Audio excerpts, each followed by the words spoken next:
Salut, salut! Alors, toujours pour continuer les aventures de Compostelle, mes aventures pour le coup. Donc, je disais que les 3 premiers jours, dans la vidéo précédente, ils ont été très durs physiquement. Donc, le premier jour, je l'ai fait en. J'ai voulu camper, enfin bivouaquer. Je sais pas si j'ai voulu, c'est je l'ai fait. Deuxième jour, j'ai campé, on va dire, dans un camping, tout simplement.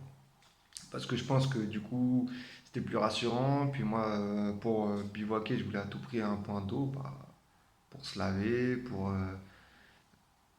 laver ses affaires. Enfin voilà. Donc, et puis comme il n'y en avait pas spécialement sur mon chemin, aller dans un camping, c'était mieux, c'était plus rassurant, ne serait-ce que pour dormir et tout. C'était aussi plus pratique. Donc j'ai eu mon petit emplacement. Et puis voilà, le camping, c'est très bien, c'est pas très cher. Et puis pour prendre sa douche, c'est bien plus pratique. Par contre, il faisait chaud. C'était des périodes de grosse chaleur, donc il faisait vraiment chaud. Et ouais, et je me souviens avoir pris ma douche, être parti dans ma tente, et je pouvais quasiment plus bouger en fait. Ils étaient cuits. Mes mollets étaient cuits. Ah ouais, marcher autant là. J'ai resté allongé, j'avais mal de fatigue, hein. J'essayais d'étirer, ça fonctionnait pas, ça soulageait pas plus en fait, le muscle avait trop travaillé. Et, euh, et un truc qu'il faut penser, c'est un truc tout bête, hein, mais faut y penser, faut le savoir, c'est si vous pouvez prendre une pince à tic qu'on utilise pour les animaux, euh, souvent les chiens, ça peut vous être très utile. Bah, moi, vous savez, les premiers jours, j'ai chopé une tique en fait. Et c'est en prenant ma douce que je me suis rendu compte que j'avais chopé une tique et tout. Et heureusement que j'avais une pince à tique. Avec ça, j'ai pu enlever la tique et tout, voilà. Et heureusement. Et à la base, j'en avais même pas pris, hein. C'est quand je suis parti, j'avais eu une cousine à moi qui m'a dit: ah, mais tiens, prends ça et tout, le jour du départ. C'est vraiment à la dernière minute, elle m'a dit: tiens, prends ça et tout, on sait jamais, tout ça, non, non, non. Je dis: ouais, ok, tu vois, on sait jamais. Mais dans ma tête, c'était: mais vas-y, ouais, voilà, tu vois. Et en fait, j'étais bien content de l'avoir, hein, cette pince. Bon, elle m'a servi qu'une fois, mais j'étais bien content. Et vaut mieux l'avoir, ça pèse rien du tout en vrai. Dans le sac, ça pèse pas du tout. Donc, vaut mieux l'avoir, on sait jamais. Donc, donc voilà, ce deuxième jour, c'était le camping, tout ça. Je vais pas vous raconter jour par jour, mais les premiers jours, ils sont très, très importants. Et je pense qu'ils sont décisifs, en fait. Et, euh, et déjà, c'était dur, physiquement, mentalement, en fait. Mentalement, j'avais pas le temps de penser à quoi que ce soit. J'étais tellement épuisé. Quand j'arrivais le soir, quand je finissais ma journée, quand j'arrêtais de marcher, j'étais tellement épuisé que je pensais à rien du tout, en fait. Juste à me laver, m'étirer encore et dormir, en fait. C'est tout, c'est tout. Je voulais que dormir. Moi, c'était que, ouais, c'était que ça, hein. C'était que dormir. Et, euh, et du coup, troisième jour, je pars en fait, voilà, je démarre du camping et tout, ok, tout va bien. Et en fait, ce jour-là, ce jour-là, ça a été chaud. Ce jour-là, ça a été chaud. Donc, voilà, comme je vous avais dit, je faisais pas des journées où je partais à 6 heures. Bien que ce jour-là, je crois que j'étais parti du coup un peu plus tôt. Je crois que c'est dès le départ, enfin, au début, je suis pas parti tôt. Et après, chaque jour, je suis parti un peu plus tôt en fait. De pas beaucoup, mais j'ai dû partir vers 7 heures, je crois, un truc comme ça. Euh, et, euh, et donc, je pars et tout, ok, tout va bien. Et en fait, la journée longue et longue, la journée, elle a été super longue. Franchement, je vais vous dire la vérité, dans tout mon chemin de Compostelle, il y a 2 journées, ouais, je suis en train de me remémorer, et pour moi, il y a 2 journées qui ont été très très longues. Et je crois que c'est celle-là la plus longue. Une plus tard, parce que je vous expliquerai, mais, euh, mais je crois que c'est celle-là la plus longue, la troisième. En termes de temps, je sais pas si elle a été plus longue, mais en termes de fatigue, nerveuse, mentale, physique, ouais. Ah ouais, celle-là, elle a été hardcore. Et je m'en souviens encore, hein. Ah ouais, ouais, ouais. Donc, qu'est-ce qui se passe? C'est que donc je marche, je marche, je marche, je marche, je marche. Et, et en fait, bah, il faisait chaud. Je vous l'ai dit, je suis tombé dans une période où il faisait grave chaud en fait.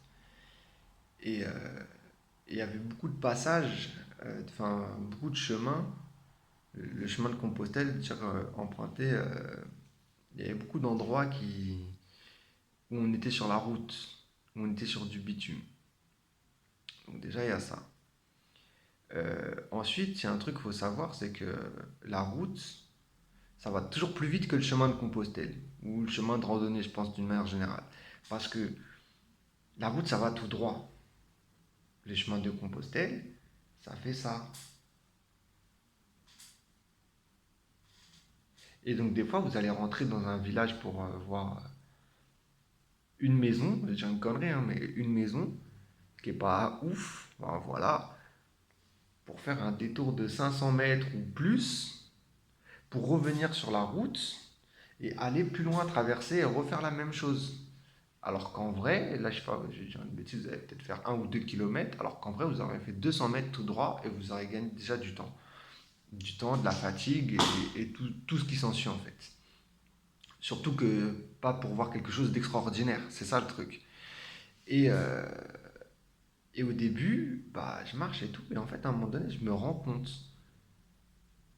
que quand même, je me dis, j'ai l'impression de faire un détour avec le chemin et tout.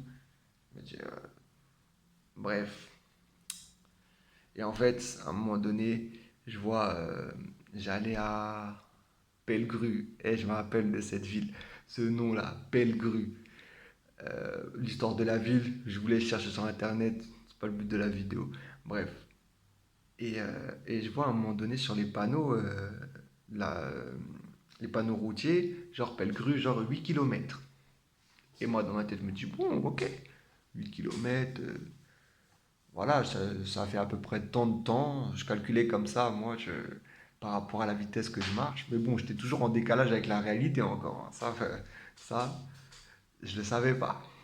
Et je me dis, bon, ok, bon, ça fait à peu près tant de temps et tout. Et puis j'aime bien avoir un cadre et savoir à peu près. Voilà, ça me permet d'être carré et de ne pas m'éparpiller. Et, euh, et je marche, je marche, je marche, je marche, je marche, je marche, je marche. Mais genre, je marche un très très très bon moment, hein, vraiment. Vraiment, genre, peut-être, allez, 30 ou 40% du temps que j'aurais dû marcher, de ce que moi je me faisais, hein, en idée. Mais je marche quand même pas mal. Et à un moment, je recroise un panneau, parce qu'il faut savoir que j'étais plus très loin en fait, et du coup, la fatigue du premier jour, du deuxième jour, du troisième jour, avec un sac à dos trop lourd, des temps de récupération trop courts, et la chaleur, donc toute cette fatigue-là commence à s'installer. Et là, donc je marche un certain temps et je retombe sur un panneau routier indiquant la ville et a marqué Pellegru 8 kilomètres. Et là, je me dis non, là c'est pas possible. Là, honnêtement, là, je commence à m'énerver. Je me dis mais c'est pas possible. Puis, il y a presque une heure, j'ai croisé ce panneau et il m'indiquait 8 kilomètres. Donc des fois, les kilomètres sur les panneaux, ils sont pas toujours vrais, je pense déjà. Et, euh, et non, non, c'était pas possible, c'était pas acceptable. Et donc je commençais à m'énerver, je me disais, mais c'est pas possible. 8 kilomètres et tout, mais genre je vais jamais arriver. Enfin bref, donc à partir du moment où vous commencez à vous énerver, qu'il y a des choses qui commencent à vous prendre la tête, c'est pas bon signe. C'est pas bon signe parce que ça veut dire que mentalement vous êtes en train de lâcher. Mentalement vous sentez que ça commence à être dur. Là le travail il est dur et vous sentez que c'est chaud. Clairement, c'est chaud, c'est chaud. C'est chaud pour vous. Et, euh, et en fait, bah, du coup, ça m'énervait. Puis, il y a tout ce que j'avais envisagé aussi. C'est-à-dire marcher moins, avoir un sac moins lourd, tout ça, en fait, tout ça, petit à petit, ça s'accumule. Puis là, c'est juste le truc qui vient dire, où tu te dis non, non, non, non, non, ça, voilà, ça va pas. Et bref, je continue quand même mon chemin, parce que, bah, de toute façon, j'ai pas le choix, hein, je suis au milieu de nulle part, faut marcher. Et je marche, je marche, je marche, je marche. Et, en fait, ça m'énervait. Et je marchais, et là, par contre, du coup, c'était une partie à marcher sur la route. Je marchais sur la route. Euh, il faisait chaud, j'en pouvais plus. C'était sur le bitume. Imaginez-vous, il fait 37, 38, 39 au soleil. Imaginez-vous quand vous marchez sur le goudron là. Il est, il est 15 heures de l'après-midi. Je sais plus, mais t'es dans l'après-midi et que vous avez encore pas mal de kilomètres à faire et que votre sac à dos il est trop lourd et que vous avez la fatigue de vos 3 jours de marche. Et on a juste envie de tomber, je vous le dis. Et en fait, à un moment donné, je vois, je vois un panneau qui indique la ville encore sans les kilomètres. Et je vois en fait, je me dis, ah, ça doit être là-bas et tout. Et genre, derrière une petite montée en fait. Enfin. Et je marche, je marche. Et en fait, j'arrive jamais à ce truc. J'arrive jamais. C'est comme un mirage presque. C'est comme un mirage. Et je marche, marche, marche. Et en fait, à un moment donné, ça m'énerve. Je pète un pont. Et je vous dis, je pète un pont. Je pète un pont. Ça m'énerve. Et j'avais besoin de ça en fait. Et je commence à m'énerver en fait, à m'énerver tout seul. J'étais tout seul. Et je commence à insulter tout le monde en fait. Je commence à m'énerver et à insulter tout le monde. Bon, je vais vous passer les gros mots, hein, je pense que vous les connaissez, hein. Mais j'insultais tout le monde en fait. Et j'insultais ceux qui avaient fait les panneaux, je disais c'est des cons, enfin, j'insultais ceux qui passaient en voiture, je disais mais vas-y, j'insultais tout le monde prenait pour son grade. Et, euh, et quand je dis insulter, c'est des vraies insultes, hein, c'est des vraies insultes. Euh, Parce que j'étais énervé, en fait, là, c'était plus possible, et du coup, j'insultais, j'insultais, j'insultais, rien que j'insultais, et il fallait que je me défoule, en fait, j'en avais marre d'encaisser, d'encaisser depuis 3 jours, et ça se passait pas comme je voulais, là, il fallait que je pète mon plomb, en fait, je pétais mon plomb, si vous voulez, voilà, c'est ça, je pétais mon plomb, mais j'étais tout seul, après, j'étais pas de là à aller m'énerver contre quelqu'un et tout. Je le faisais, justement, je l'ai lâché, j'ai lâché ces mots parce que j'étais tout seul. Et je m'en suis pris à personne directement. Je me disais, oui, je m'en prenais aux gens qui avaient fait les panneaux, mais c'était qu'une image symbolique en fait, parce que ces gens, je les connais pas et en soi, je les respecte. C'est pas le problème. C'est juste que là, à ce moment-là, c'était ça la cause de. C'était pas la cause vraiment, mais c'était un truc qui participait, je dirais, à ma difficulté. Et du coup, c'était compliqué, mais en fait, j'avais rien contre ces gens-là. C'est juste qu'à ce moment-là, c'était trop dur pour moi et il fallait que j'évacue, tout simplement. Et, et voilà, c'est tout. Mais ouais, je m'énervais, mais je m'énervais tout seul, voilà, c'est tout.